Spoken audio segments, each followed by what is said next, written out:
Good morning, good afternoon, good evening, whatever, wherever you're at. I'm so glad you're here today. Um, you can just keep praying for all these people who are in these dire circumstances. I mean, those poor people in Texas.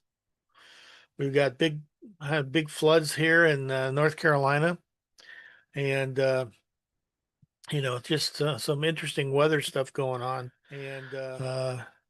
But just be praying for those people down there. And as they're grieving, many of them, they're still finding more and more bodies.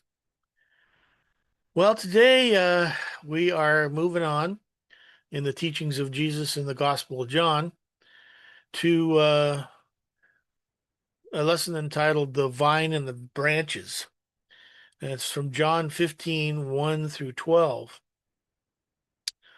In our last lesson on the 14th chapter, we learned that obedience is the proof of our love, and love is the reason for our obedience.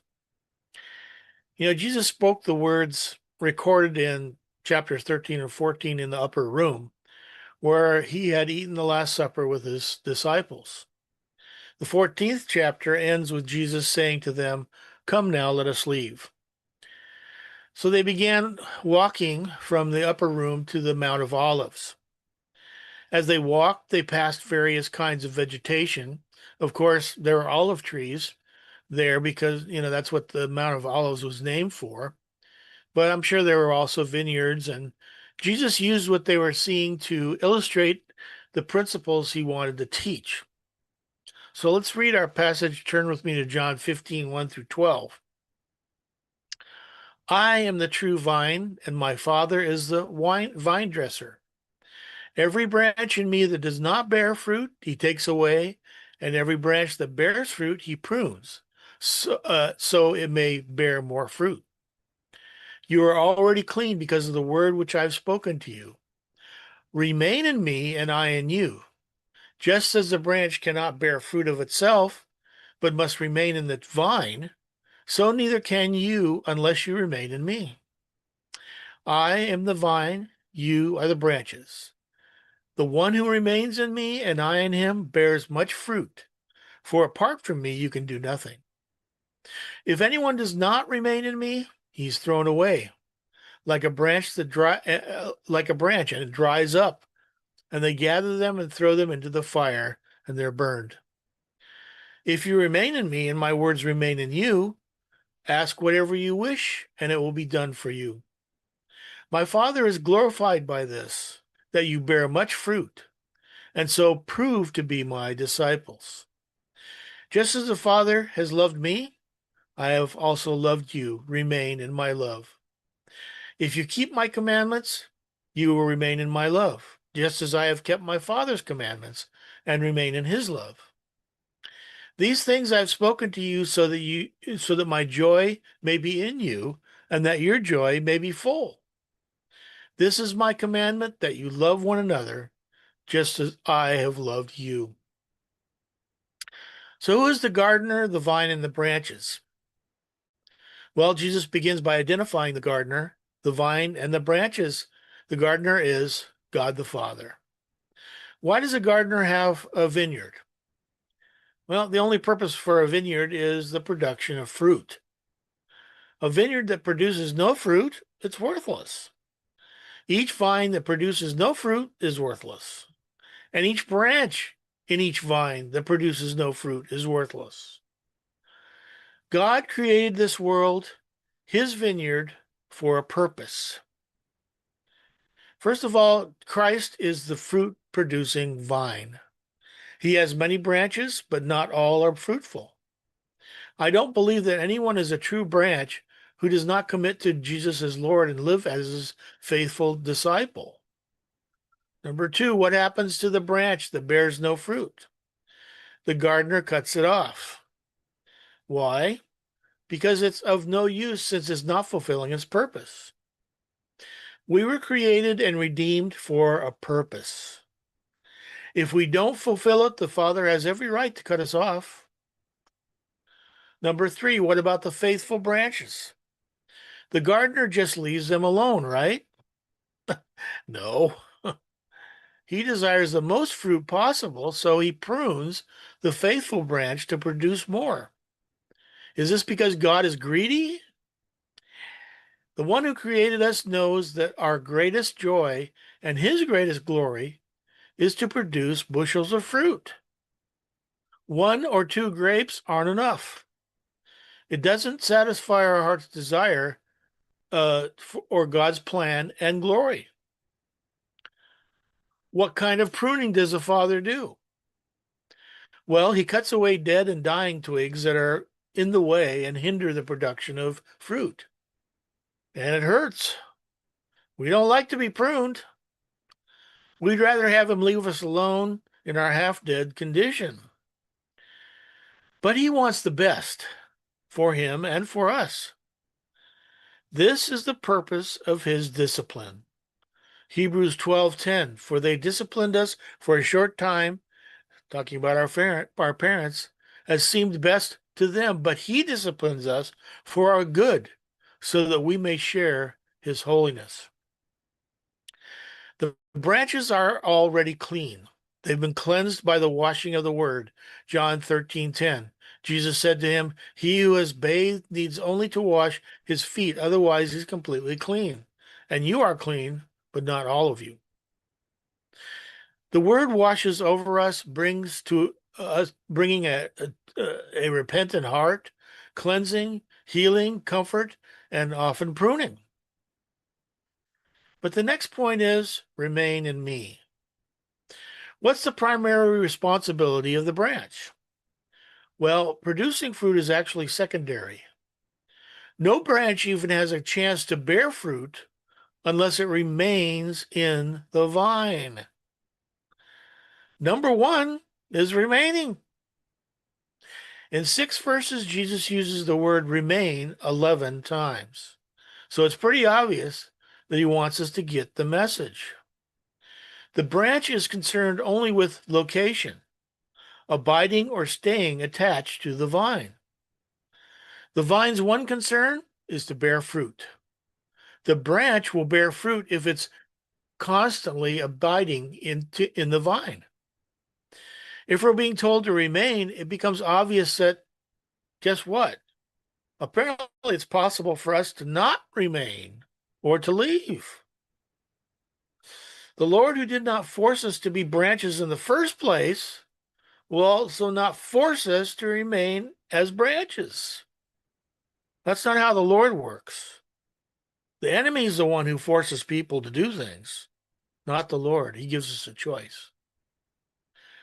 You know, we have a tendency to think that once you are a branch, saved, that, all's well. You think you'll always be a branch, saved, whether you produce fruit or not. But you know what? That's not the picture Jesus paints here. It's a matter of choosing to remain in the vine and thus producing fruit. 1 John 2:6 says, the one who says he remains in him ought himself also to walk just as he walked. You know what? Nothing's automatic. The remaining requires our will, our love, our obedience, our being disciples. And bearing fruit requires our work, our perseverance, our prayer, and our faith. Of course, this doesn't mean that we can do it by ourselves. That's ludicrous. Imagine a branch separated from a vine and stuck in the ground trying to get sustenance and produce grapes. Well, this section is full of commands or imperatives. We must do our part, but it's also plainly spells out the fact that we can't do it alone. What are the imperatives or commands?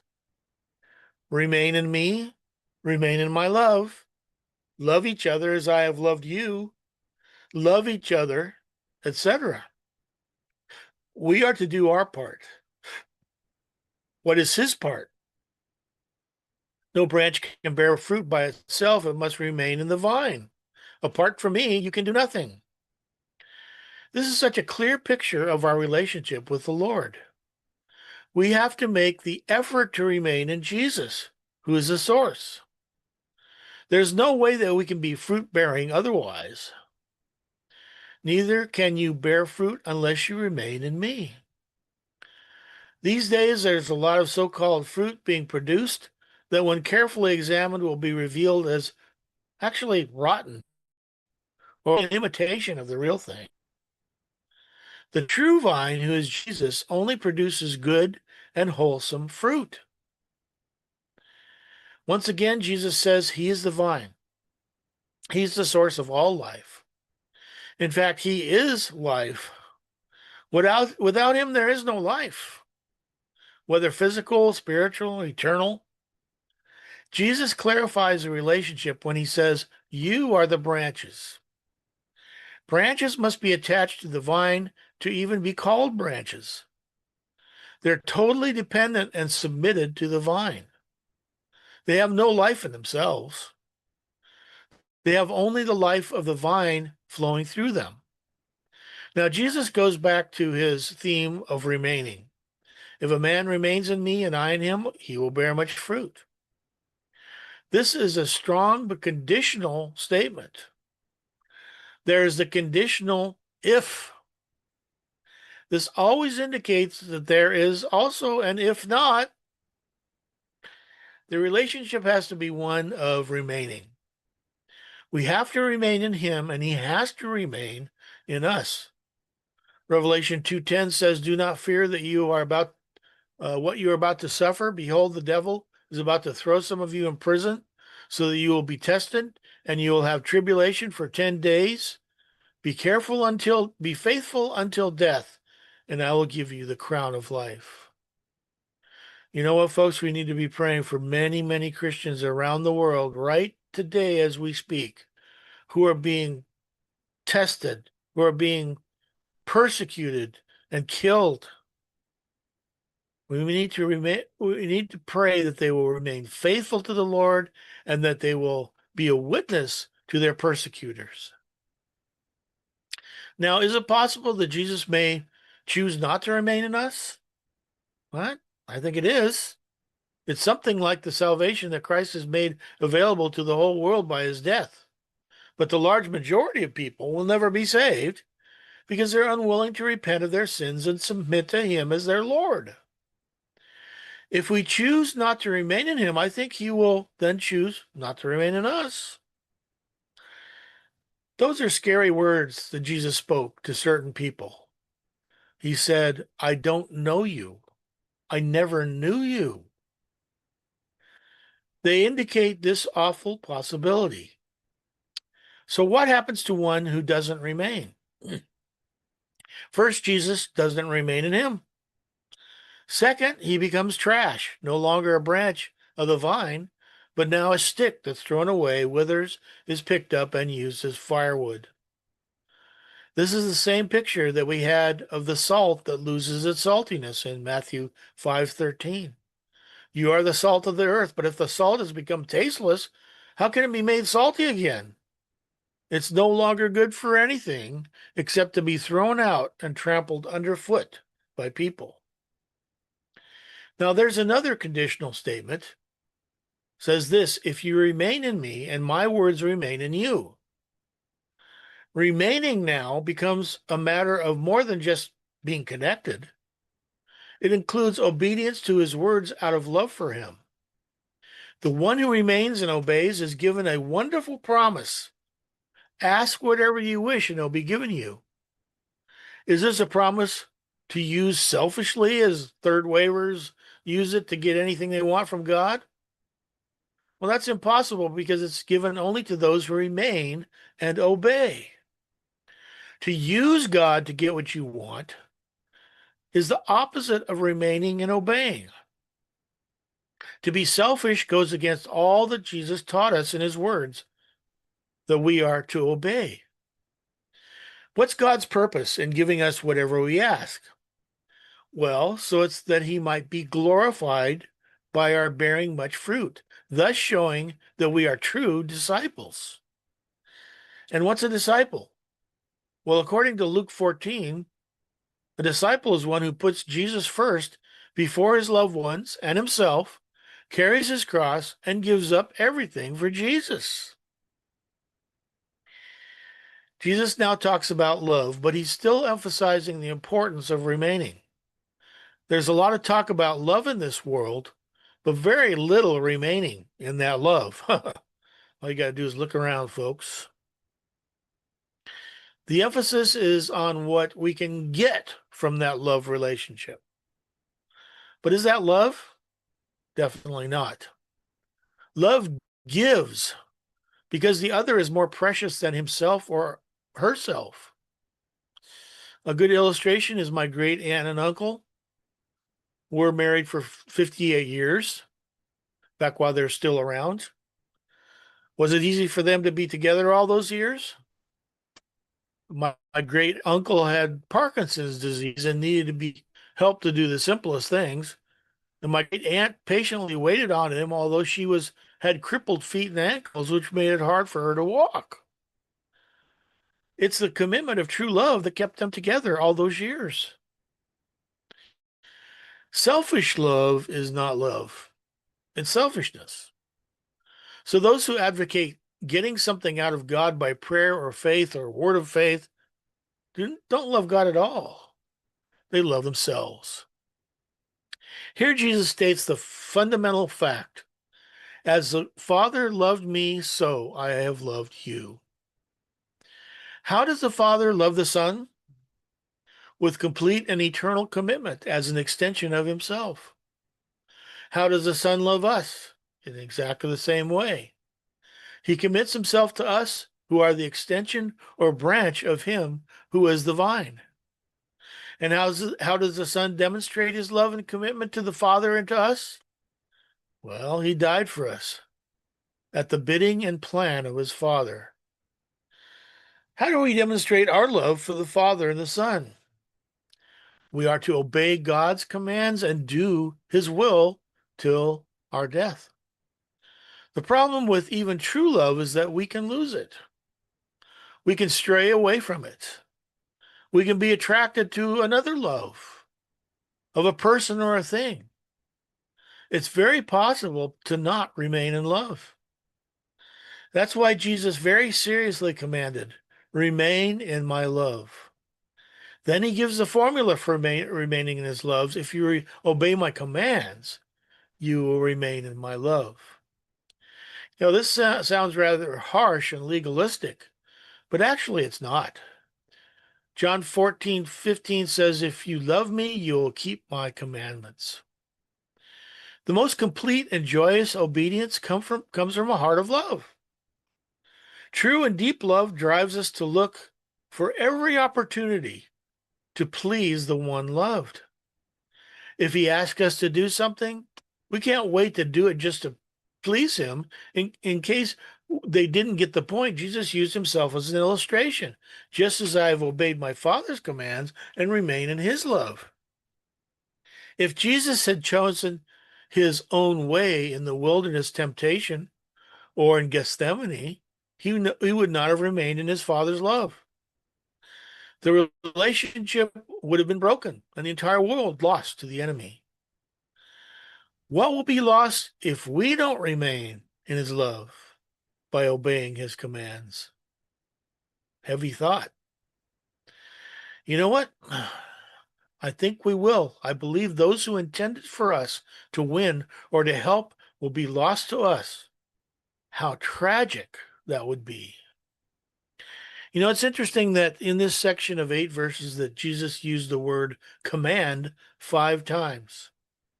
And yet the emphasis is on love and joy. The fact that we have a hard time putting command, love, and joy together just indicates our shallowness. The minute we feel that someone is giving us a command, we get stubborn and lose our love and joy in defiance of the one who gave it. Jesus is drawing us here to a higher plane. He's telling us that if we love him enough to obey him, and we do his will out of love for him, something will happen. His joy will be in us, and our joy will be complete. So our joy cannot be complete until his joy fills us because we are remaining him and in his love by obeying his commands. One of Jesus' searching commands is here: love each other as I have loved you. That requires us to fit into the very big shoes of Jesus. How did he love them? Well, he laid down his life for them. John 10:11. And he loved them to the end. John 13:1. Now therefore the feast of before the feast of Passover, Jesus, knowing that his hour had come, that he would depart from this world to the Father, having loved his own who were in the world, he loved them till the end.